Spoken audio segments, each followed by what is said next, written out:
Every year, I see gardeners spending hundreds of dollars on new strawberry plants.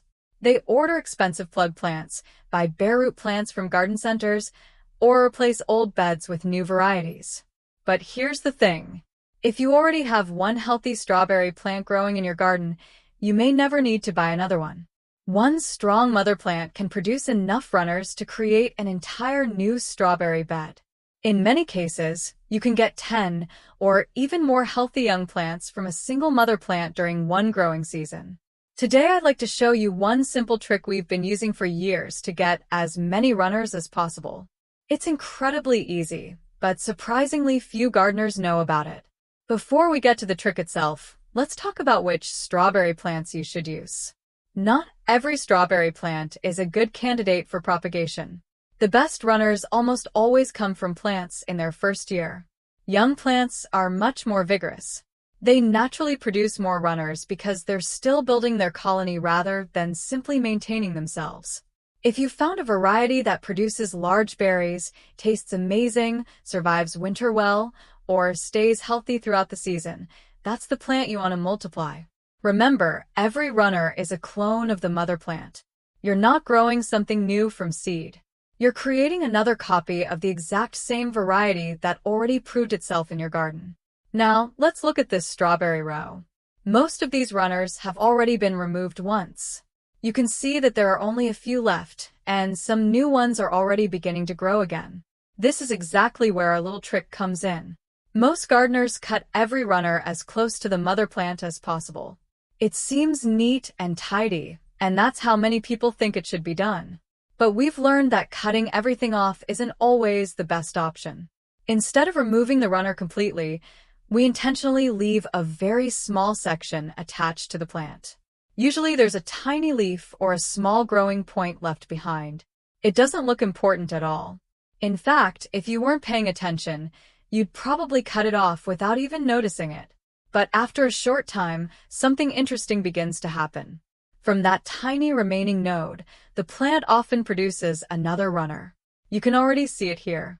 The first runner has been removed, but because we didn't cut it flush against the crown, a new shoot has already started growing from the same spot. Will this second runner be as strong as the very first one? Usually, the very first runner is the strongest because it receives the most energy from the mother plant. But don't underestimate these secondary runners. With proper watering and good care, they develop into perfectly healthy strawberry plants that produce excellent harvests. We've grown plenty of productive plants this way. Let's look at another example. Here's another runner. Again, instead of cutting everything away, we leave this tiny leaf attached. A few weeks later, another runner begins to emerge from exactly that point. Sometimes that new runner even develops its own first and second daughter plants. That means one place where most gardeners would have ended the growth can suddenly become the starting point for several more plants.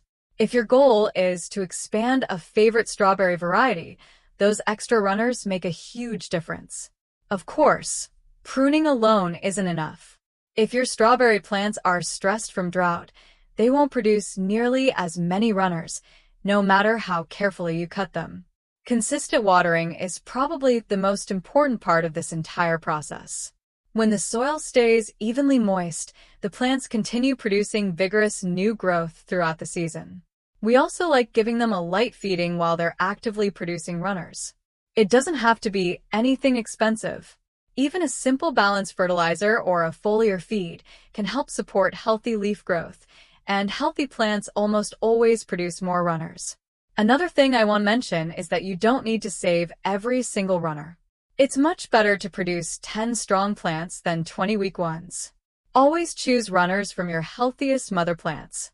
If a plant produces beautiful fruit, resists disease, and grows vigorously, those are exactly the genetics you want to keep multiplying. One healthy mother plant can easily give you around 10 strong young plants during the season. Now, imagine having 100 healthy mother plants. Instead of buying another 1,000 strawberry plants next year, your own garden can produce them almost for free. That's exactly how many commercial growers expand their fields, and home gardeners can use the same principle on a smaller scale. Sometimes the best gardening techniques aren't complicated at all. They're simply small details that most people overlook. Leaving one tiny section of a runner instead of cutting everything away may not seem important today. But a few weeks later, that little decision could give you several additional strawberry plants without spending another dollar. That's why we've been using this method for years, and it continues to work season after season. If you grow strawberries, I'd love to know if you've ever tried this technique before. Let me know in the comments, and if you enjoy practical gardening tips based on real experience, don't forget to subscribe because we have many more strawberry growing techniques to share.